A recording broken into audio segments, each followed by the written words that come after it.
Ogni giorno contrastiamo i traffici illeciti.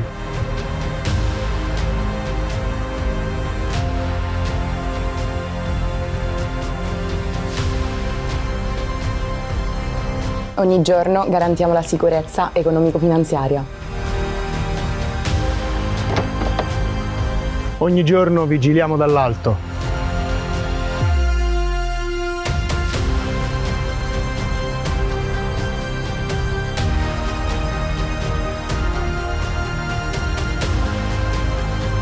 Ogni giorno tuteliamo la legalità. Ogni giorno sorvegliamo il mare. Da 250 anni, persone al servizio delle persone.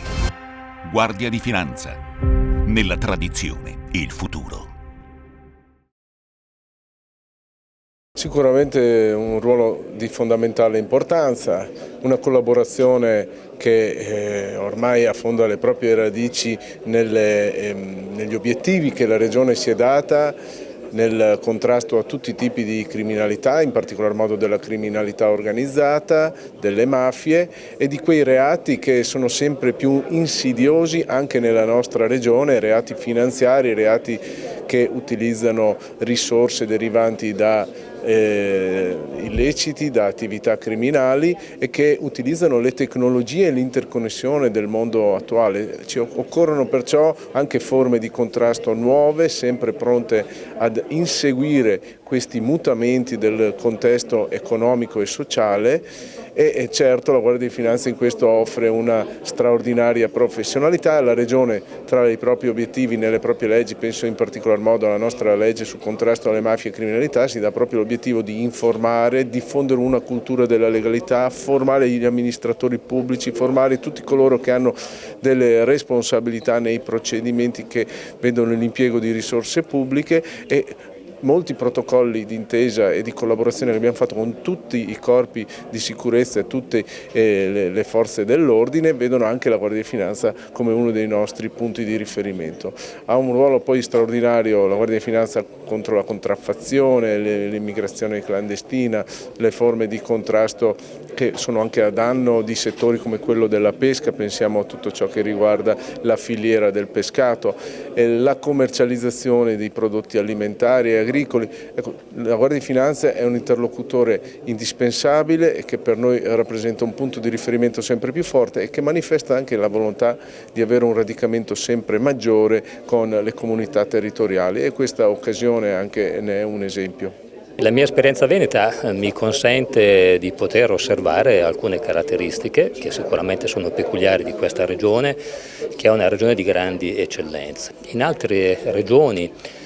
può accadere che l'ambito sociale e socio-economico sia sostenuto esclusivamente o pressoché esclusivamente dalle istituzioni pubbliche, cioè il grande sforzo che viene fatto dalle procure, quindi dalla magistratura, con le indagini, dalle forze di polizia nel loro complesso, dalle prefetture, è un aspetto irrinunciabile per il buon andamento socio-economico di determinate aree geografiche. In questa regione questo ruolo è sempre importante, è sempre fondamentale, ma si inserisce in un ambito di eccellenza che è un'eccellenza amministrativa, che è un'eccellenza politica, che è un'eccellenza economica, che è un'eccellenza di inventiva,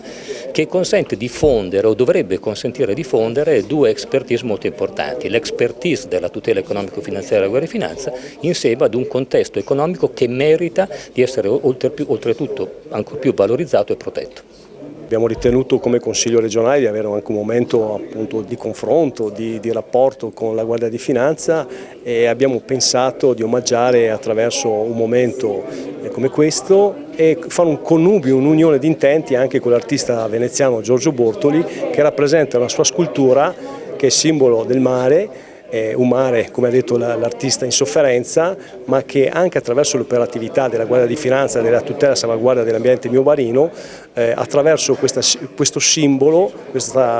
quest'opera può attenzione appunto da parte dei cittadini, insomma, di tutti coloro che poi dopo devono avere un occhio di riguardo per la sostenibilità a 360 gradi, a maggior ragione proprio sulla sostenibilità marina. Siamo sensibili perché abbiamo le coste, abbiamo le lagune, a maggior ragione l'operatività che svolge la Guardia di Finanza su questo è importante, e dunque a maggior ragione